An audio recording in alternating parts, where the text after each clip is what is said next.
I am doing this for the first time. That means that there are going to be mistakes, there are going to be goof ups that you can certainly laugh about along with me. And as we continue, I have a few interesting things lined up for all of you, which is going to be our agenda. There are few things that are on my mind that I thought of talking to you all about. The chat is open for all of you, so you can set in the chat. Of course, I really look forward to hearing your rich perspectives as well. I'm guessing you're preparing tea for yourself. Yes, very much. So, what is this entire YouTube live about? What are we going to discuss? Why are you all here with me? I have three things to discuss with you all today. First and foremost, I would just like to give a huge round of thanks, a huge round of heartwarming thank you once again for being there with my journey, for understanding where do I come from, and just trusting with your time and energy. Many times people think that YouTube is free of cost, hence you are not investing anything. I think that's not really true. YouTube is actually not free of cost. You're putting in your time, you're putting in your energy as well. So, at the outset, thank you so much for watching, whatever small, whatever big that you have watched till now, and for trusting me throughout this journey as well. I have always believed that I wanted to share my as authentic, as honest stories, as imperfect stories as I can. There are a lot of mistakes that I did in my journey. There were a lot of things that I did in my journey. I got lucky along the way as well. And my objective has always been to give back as much as I can. So that's the starting of YouTube Live, just giving back thanks to all of you as much as I can. The second thing is what are we going to discuss and what are new exciting announcements for my YouTube channel. So the agenda for today is in the last 1 year or so, ever since I've been taking out time on my chai breaks with all of you, I have received a lot of questions around careers, around education, around management consulting, around government job and advisory, about careers in Dubai, and of course around GGI as well. And I thought that we've been answering them every now and then on the comment box. So, howsoever, if I think it will be best if we can just answer them all together through a YouTube live. So that's the second agenda of the day. The third thing that I would keep towards the end is going to be new exciting thing that we are going to be bringing on my YouTube, because I realize there is ample amount of discussions and things that I've said in the past. So what's next exciting for all of you who has been taking out time for my journey. So those are the larger agendas. Vote of thanks, I've done it once again. Thank you so much for taking out time. As you can see, I'm in a new city right now, so I think I'll not give that away wheresoever I'm right now. So if you want to just very briefly guess wheresoever I'm, you can actually in the chat box. I'll let you know if you got it right or not. So that's first. Second, let's move on towards the Q&A. So, first and foremost, I'll start with management consulting. Then we'll move towards public policy. Then we'll move towards future technology. Then we'll move towards overall GGI. All right. Let's start with management consulting, Boston Consulting Group, McKinsey, etc. For those of you who don't know, just a very brief introduction. I started my career in 2013 in a boutique consulting firm. I was reporting to two ex McKinsey partners. I'll not reveal the name because of certain reasons, but after that, I continued to work in consulting, public policy consulting largely, and then I worked with the chairman of McKinsey and Company when I was working in Government of India. And right after that, of course, after my formal MBA, I had both my offers, McKinsey and BCG. I chose BCG because they gave me the offer earlier than McKinsey. But apart from that, they actually were working more in public sector domain, and I had plenty of networks that I had made in McKinsey till then, and hence I thought that I'm going to be making a newer network for myself in BCG. The number one question that I receive on my channel about management consulting, be it BCG or McKinsey, is that Shatakshi, I'm a chartered accountant with 4 years of experience. Am I eligible? Or that Shatakshi, I am from a tier 2 education institute pursuing engineering. Am I eligible? Or the third question that I get is, Shatakshi, I'm a doctor, and I am pursuing my medicine. Am I eligible for management consulting? The fourth question that I get is about just marketing professionals who are keen to pivot into management consulting. Here is what my 1 point response is for all of you. The strength and the beauty of management consulting is that it attracts diverse set of people and it is sector agnostic. And I'll also tell you why. When you become a management consultant, be it in BCG, Bain, Carney, LEK, etc., you solve varied set of problems. For example, my first project was in FMCG when I entered BCG. My first project at an age of 21 was actually in RFID industry and then in solar industry. That means that you have to pick up problem solving, which is sector agnostic. And consultants and clients realize that, which means that they are not looking for your sectoral experience. What they're looking for is a concept called spike. And if you have watched all my videos on my channel, in fact, in the featured video, I had talked about in detail what is called spike.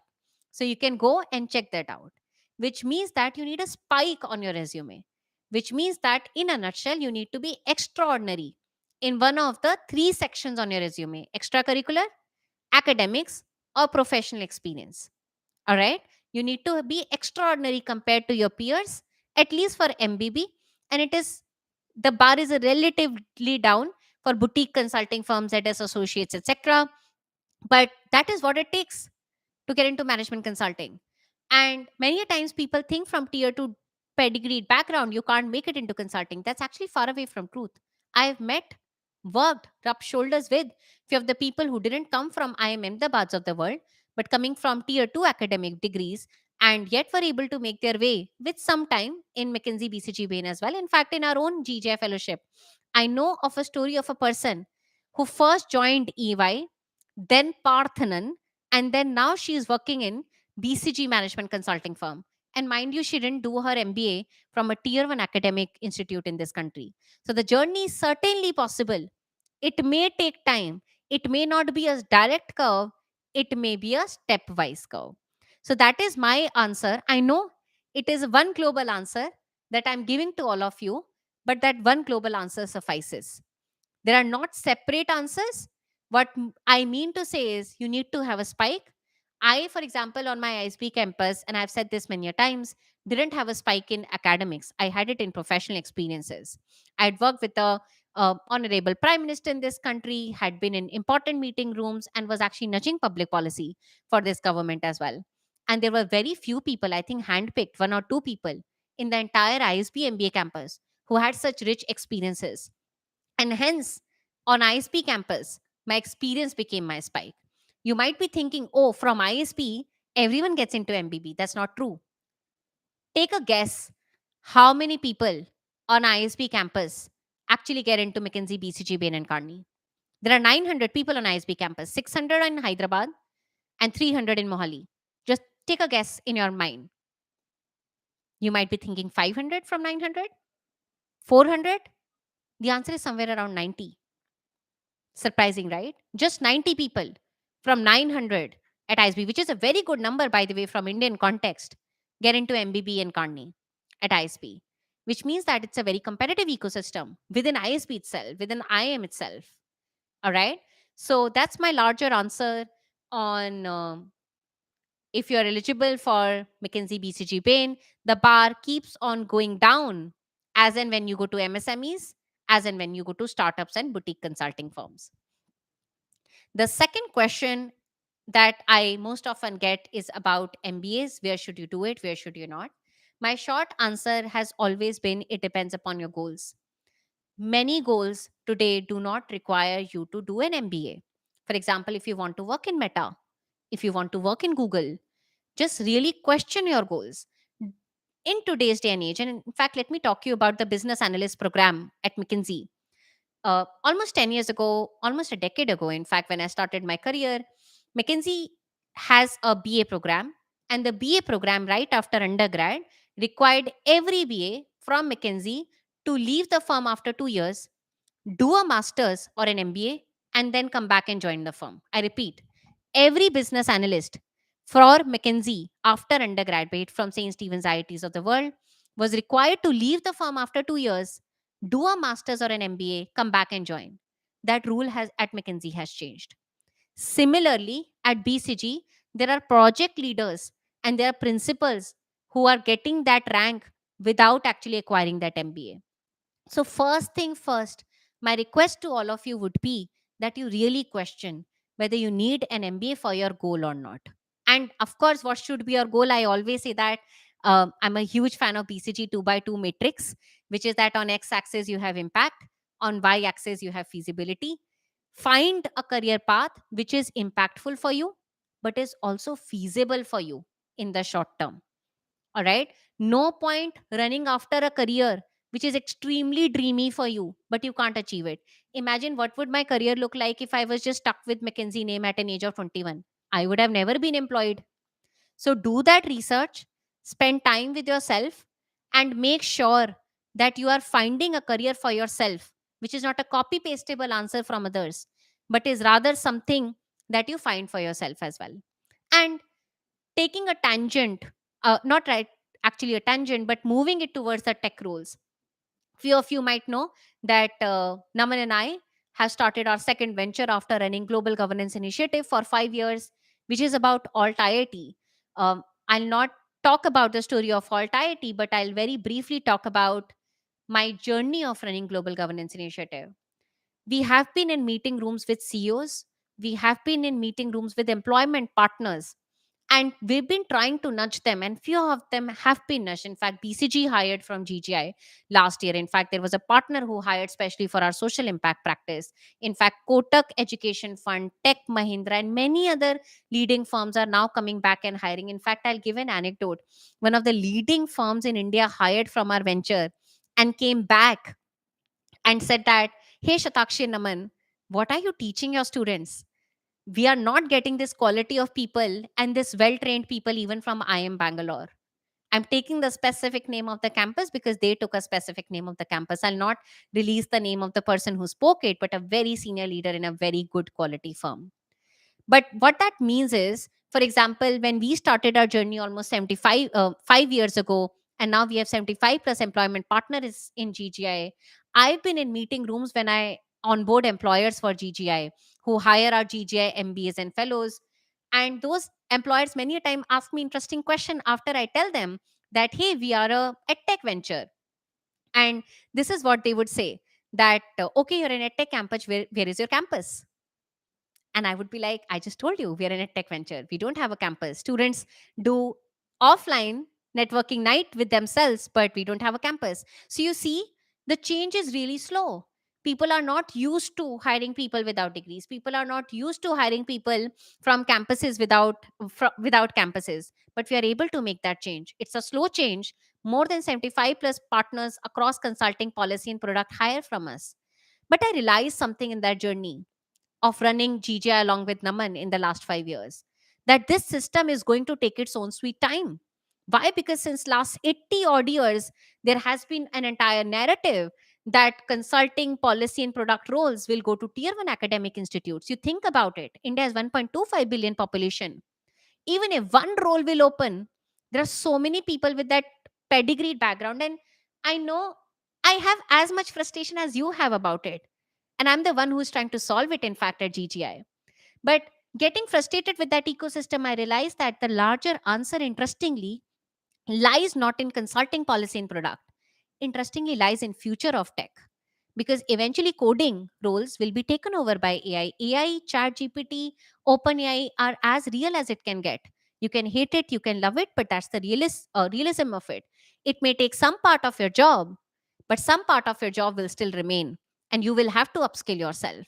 That means that we realize that the money, the career, the future of jobs lied in future of tech, which is artificial intelligence, which is system design, which is tech product management, which is senior levels data scientists, etc. And that's why we started altiit.org. So that's very briefly my answer about MBA. Where should you pursue it? Where should you not? And that's very briefly my view on the entire career, education, alt IIT space. I'll now pivot towards the third and the most important question that I get asked, which is about GGI. I didn't want to make this YouTube live about GGI, but of all the topics that I had, I thought that this is a good platform because I just get so many questions about GGI. You ask whether you're eligible or not if you're within the age bracket. So alt IIT is open for everyone because there are not a lot of restriction from the employer side, but there may be from the employer side, from consulting, public policy, product management. So GJ is a youth platform and a women platform. We are trying to empower women and youngsters to start having a seat on the table. That means if you're within the age bracket of 18 till 35, you're eligible. But would you get selected? I'll tell you, you will not get selected if you'll put a shoddy application to GGI. And many a times people come back and tell me, Shatakshi, you just take tier one academic institute students. That's not true. For every one academically brilliant student you will show me from GGI, I will show you two more who are not from tier one academic student background. It's just that in your research, you did a superficial research, maybe, and hence you were not able to find people from tier one academic degrees and backgrounds. But there are people. And how did they get in at GGI? Just with good, diligent effort with their fellowship application, with their MBA application, which is frankly not really rocket science. They wrote in detail what have they studied in school or college.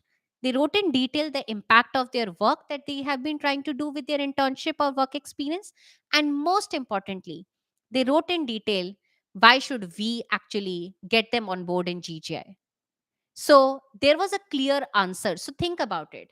If you want to become an investment banker, if you apply to Yale MBA program, there's a very less likelihood Yale will take you.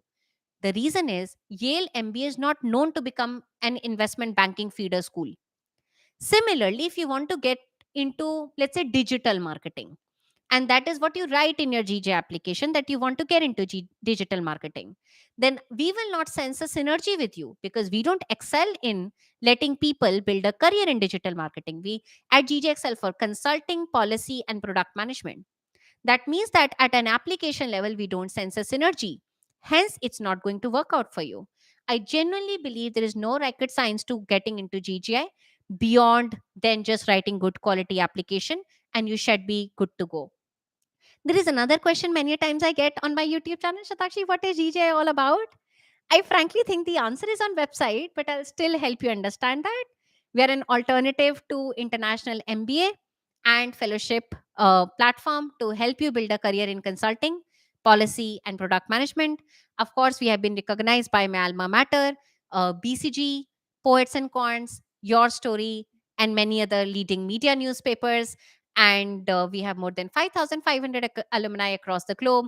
In fact, today's masterclass received students had entries from Nigeria, South Africa, United States of America, Australia, and of course, Indians are in the larger proportion as well. So that's about GGI. I'll hold the conversation here about GGI. I've always said there are plenty of answers, plenty of responses, plenty of information about GGI on our website as well.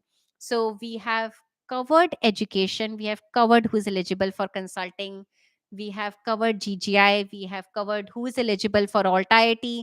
Alt IIT, like I said, if you're interested only in future of tech, and like I said, you need to play your cards well. If it's consulting, that's not really working out for you. And the reality is, I really want all of you to make good money. I really want, from the bottom of my heart, all of you to make good money. And what do I mean by that?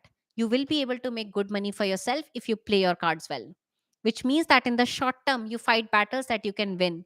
If consulting or policy are not working out for you in the short term, it's way more smarter that you get way more high quality jobs in future of tech sector. Why? Because they're not pedigreed sectors.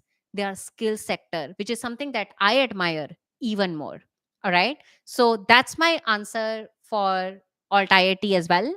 And lastly, I'll talk about very briefly about my career in Government of India. Most of you ask me this question about, hey Shatakshi, how did you build your career in Government of India? My short answer is I got extremely lucky. I got extremely lucky. I'll also give the longer version to that answer. The longer version to that answer is that when I was actually in government, I was working in e-commerce firm.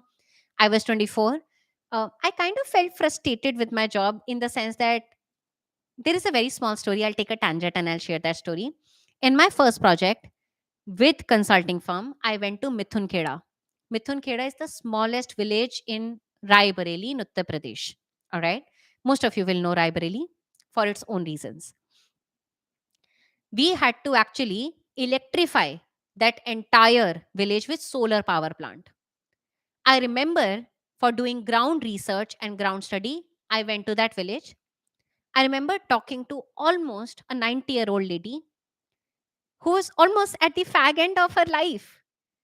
And she came to me, I was this 21-year-old, and she came to me with a lot of enthusiasm and excitement that, Gudiya, आप हमारे गांव में बिजली लगवाने वाले हैं क्या? I- I'm not sure how many of you understand Hindi, but this is what she said. Gudiya, आप हमारे गांव में बिजली लगवाने वाले हैं क्या? That sentence has stayed with me till then. I know this may sound like a romantic story. This may sound extremely like a passionate story. I was 24, working with e-commerce, making good money for myself, but I felt that my work is not making a difference in the world.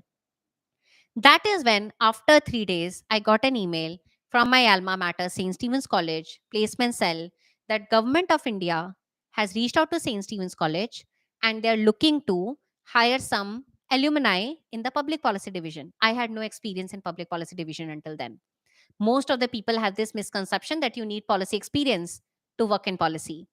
And I applied, I got a shortlist, I cracked all the case interviews, and I was in. I know it's a very lucky story. What is all about luck in that story? The fact that I was from St. Stephen's College, the fact that I opened the email on the right time, the fact that I applied as well. In fact, that's why we started Global Governance Initiative, because I do realize that not everyone will be able to come from St. Stephen's College of the world. And that is the privilege we were trying to share with as many people as possible.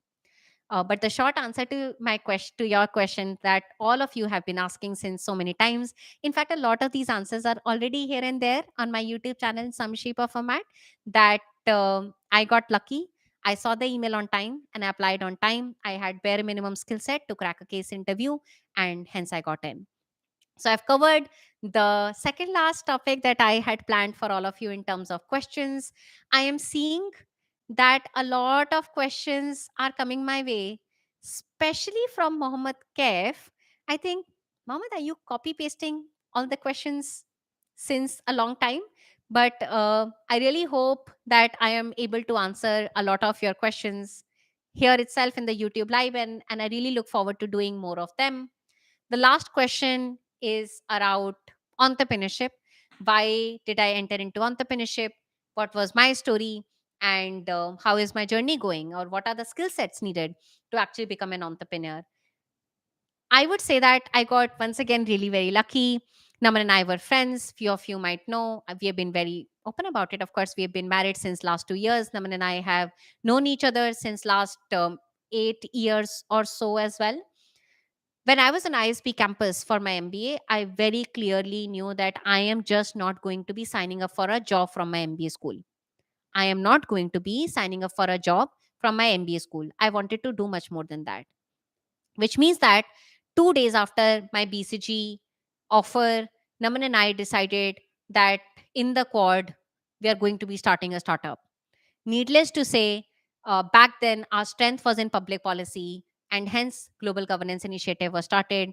In fact, today in one of the interviews I was giving to a media firm, I was asked, Shatakshi, what are the initial skill sets you would point out to that help you in your entrepreneurship journey? I would say that there are two skill sets that helped me in my entrepreneurial journey. And I don't call myself a very successful entrepreneur, but I would say that I've not failed massively either. I'm in the journey, trying to find the answer, trying to process it all. The two skill set answer first will be around communication. We are not a funded venture. In fact, we politely declined funding from two leading investors while the pandemic was going on, and very rightfully and gratefully so, because we are able to run the venture on our own terms. I have a running answer that in education space, when you invite investors, without taking the name of few startups or few ventures in this country, education ventures become marketing ventures. I repeat that again for you. Education ventures become marketing ventures. And we didn't want to do that. We wanted to really stand true to quality education for inclusive society. And hence, we had no choice, because we were not raising money from the investors, that we write our own stories. We write our own authentic stories, we write our own imperfect stories to be able to connect the world. So that's the first skill set that I believe that can help you, at least help me, may or may not help you. The second one is network. The fact that I came from Delhi University, that was the first network that I tapped onto to reach out to students, to understand their grievances, to understand what is it that they want to do or rather not do in their career.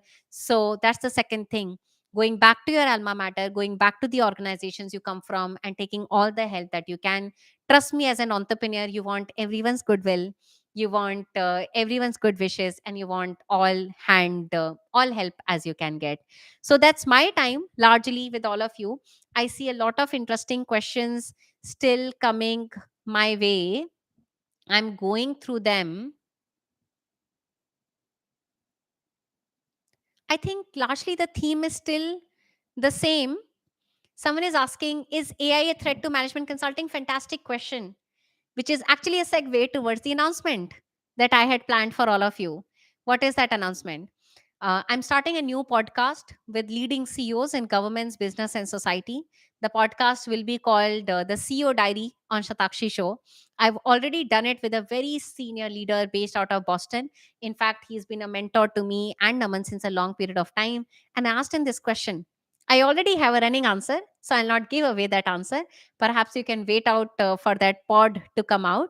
And in that pod, we asked him a question about, do you think Chat GPT and OpenAI can replace consulting? So that was my last announcement for all of you. That's largely it from my side. Thank you so much once again for signing in for this YouTube live. Uh, I started by giving a vote of thanks. I'm going to end it by giving a vote of thanks. Uh, I genuinely believe YouTube has been a very enriching and a very mesmerizing and a very humbling journey for me, as you found me and I found myself in the journey as well. I'll bid you goodbye as I wrap up this live streaming with all of you, and I look forward to doing many more. I wish you all the happiness. I really hope that you all get all the money that you can get in your life, but most importantly, you actually get it right with good health and with good relationships around. Trust me when I say this, got good money without health and without happiness, and it was not worth it. And hence, today, the biggest pillar of my life is good health, good happiness, and then everything else. I really hope that's the life that you would want to live, which is having no regrets, but all the happiness. That's my time. Ciao. I look forward to seeing you all very much soon. Have a good night.